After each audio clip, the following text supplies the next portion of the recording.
Hej, på vegne af Frederik, så vil vi lige gennemgå Pokémon Go, hvad det egentlig er, og hvordan det fungerer, og hvordan man egentlig lige starter op her. Pokémon Go er et spil, hvor det gælder om at fange Pokémons, og som I kan se her, så har vi lige fanget en ved at kaste. Og så, hvis det er en ny Pokémon, jamen så bliver den registreret i det her Pokédex, hvor man så får en ny, som giver lidt flere experience points. Rundt om en, der har man så, Pokestops, eller der kan komme nogle nye Pokémons op, som I kan se her.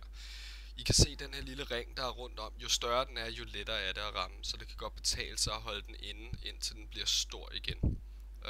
Det gør det lidt lettere for jer at fange de her Pokémons.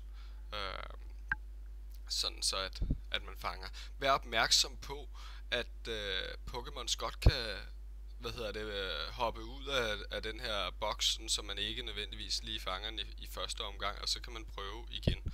Efter tilpas mange forsøg, hvor man har fejlet, så kan den fordufte, og I vil se en røgsky, hvor at den forsvinder. Man kan, hvis den er stærk, ofte vil der være sådan et spørgsmålstegn under dens CP points, så kan man give den noget, så kan man give den noget frugt til, det gør det lettere. Når I går ind på de her Pokestops, så kan man aktivere dem og putte en instant ind, sådan så at man tiltrækker Pokémons. Her kan I se personen, jamen det er XP'ene vi ser, og man kan gå ind i journalen og se, hvordan det er sket her. Og så kan man scrolle ned og se, hvordan og hvorledes, og man kan se, hvor mange XP der skal til, for at man er nu her videre. Når du er level 5, så kan man vælge et hold, og herinde der kan man så se, jamen, de forskellige items, man kan tilkøbe fra Pokeshoppen, hvor man kan købe guld for rigtige penge, og så kan man tilkøbe de her Pokeballs og ting, der gør, at der kommer Pokémons i nærheden af dig. Den her Egg Incubator, den er til de æg, man har. Der nogle gange ved Pokestops kan man få nogle æg, som gør, at de kan hatche i forhold til, at man skal ud rent faktisk og bevæge sig fysisk.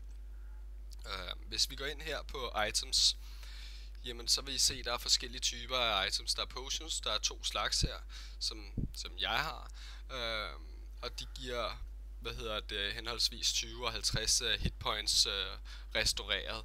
Man har også den, der hedder Revive, altså genopliv en Pokémon, der er død. I kan se her, jeg har været inde i et Poké-gym og kæmpe. Det vil vi ikke komme nærmere i omkring de her Poké-gyms, fordi jeg er ikke i nærheden af et Poké-gym lige nu. Men vi kan revive dem her ved at bruge de her reviving potions, og så vil de hele op til halv liv. Så man mister altså ikke, man skal ikke være bange for, at man mister sine Pokémons, når man går op i et gym, for det gør man ikke, de dør ikke helt, de mister bare deres liv, sådan, så man ikke kan bruge dem, men man kan revive dem stille og roligt igen. Og så efterfølgende kan man gå ind og bruge sine potions og heal dem op. Man kan godt bruge en potion flere gange på samme unit. Nogle gange er serveren bare lidt langsom, sådan, så den ikke lige opfatter, at man rent faktisk har healet, og så må man lige lukke og åbne igen. Jeg tror, at det sker sådan relativt ofte, fordi der er generelt serverproblemer i øjeblikket med Pokémon-serveren, nok fordi der er så mange nye, der går på hele tiden for at spille det her Pokémon Go, som jo er absolut det største hit i øjeblikket, både for børn og for voksne for den sags skyld. Det er jo et fantastisk fænomen, at man lige pludselig møder folk ude på gaden, der rent faktisk går ud, i stedet for at de sidder indenfor og bare spiller. Som I kan se her, jamen så healer vi alle sammen op, og når man så går ind igen, jamen så er der ikke nogen, man kan heale op, hverken på den ene eller den anden. Og det betyder, at jamen, så er alle i live og har fuld liv. Lucky Egg, det giver dobbelt XP i 30 minutter, så den er rigtig god til starters, hvor det er endnu sværere at få, eller hvis man har fundet et godt point. Den instant sense gør, at der kommer nogen i nærheden af dig, og den anden der gjorde, så du lurer, du kan sætte den der på en Pokestop. Og Raspberry, som sagt, hvis du vil tiltrække det. Her under Pokémons, der kan man så se de forskellige Pokémons, man har. Jeg anbefaler, at man går ind her i Combat Power, altså CP, sådan så den er justeret i forhold til dem, der er stærkest, hvis du skal ind i et gym på et tidspunkt. Man kan også, gå ind under numbers, og du kan sortere den vej igennem, eller alternativ gøre det på navn i stedet for. Jeg foretrækker normalt selv at gøre det på navn, men det er jo generelt en smagssag. Det der er, det er, at man kan jo hurtigt blive helt fyldt i Pokémons, og i den forbindelse, jamen, der er det meget smart, at man kan opgradere sine Pokémons ved at power dem op eller evolve dem, og det kræver så noget specielt candy. Det får man automatisk, når man finder dem, får man 3 styk, og man kan se deres health bars og hvad for en type angreb de er.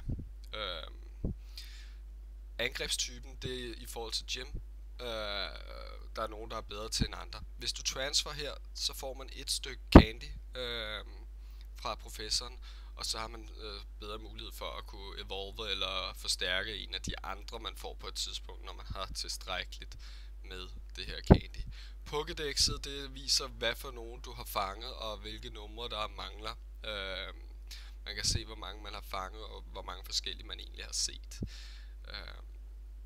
Hernede, der kan man sådan set se, hvad for nogle Pokémons er der i nærheden af dig. Der er en fejl i øjeblikket i spillet, og det er ikke kun dig, der oplever det, eller mig, der oplever det, at man ikke kan se fodsporene i nærheden af, hvor tæt de her Pokémons de egentlig er. Jeg ved, at de er i gang med at arbejde på det for at få det op at køre igen, men jeg ved ikke, hvornår det er op at køre. Det er altså ikke kun en fejl hos dig. Men det var sådan start-up til, hvordan man lige kommer i gang med det her Pokémon Go. Hej!